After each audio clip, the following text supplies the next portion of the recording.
একসময় ভারত শাসন ও ব্রিটিশ উপনিবেশ বিস্তারের প্রধান হাতিয়ার হিসেবে পরিচিত ইস্ট ইন্ডিয়া কোম্পানি পুনরুজ্জীবনের প্রায় ১৭০ বছর পর আবারও বন্ধ হয়ে গেছে।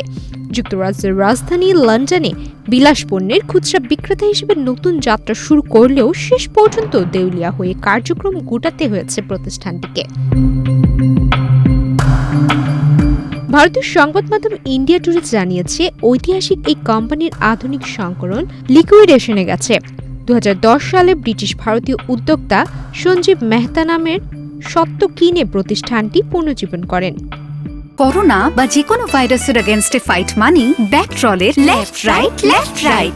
লন্ডনের মেহতা বিলাসবহুল চা, চকলেট, মশলা ও উপহার সামগ্রী বিক্রির মাধ্যমে নতুনভাবে ব্র্যান্ডটি প্রতিষ্ঠার চেষ্টা করা হয়, তবে আর্থিক সংকটে পড়ে সেটি টিকতে পারেনি।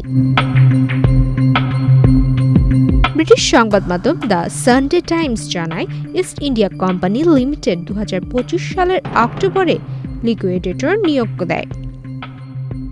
ব্রিটিশ ভার্জিন দ্বীপপুঞ্জে নিবন্ধিত মূল প্রতিষ্ঠানের কাছে ৬ লাখ পাউন্ডের বেশি দেনা ছিল। কর বাবদ প্রায় ১,৯৩,০০০ পাউন্ড এবং কর্মীদের বকেয়া ছিল ১,৬৩,০০০ পাউন্ডের বেশি। লন্ডনের নিউ বন্ড স্ট্রিটে তাদের দোকানটি বর্তমানে খালি পড়ে আছে।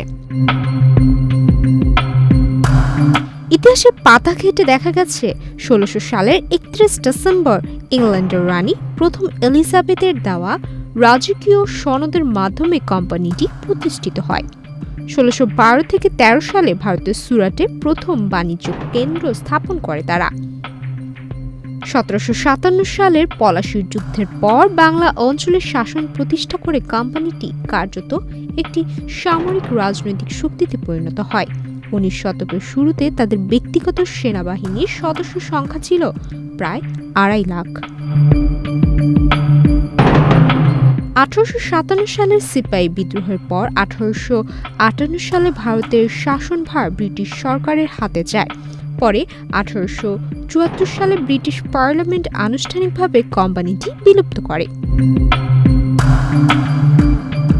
ইস্ট ইন্ডিয়া কোম্পানির উত্তরাধিকার আজও বিতর্কিত।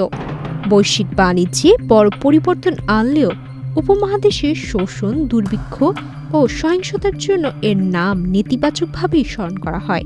আর এবার দ্বিতীয় দফায় দেউলিয়া হয়ে ইতিহাসের আরেক অধ্যায় ইতি টানল একসময়ের সাম্রাজ্য নির্মাতা এই প্রতিষ্ঠান। সুমাইয়া মিতু, বাংলাদেশ প্রতিদিন।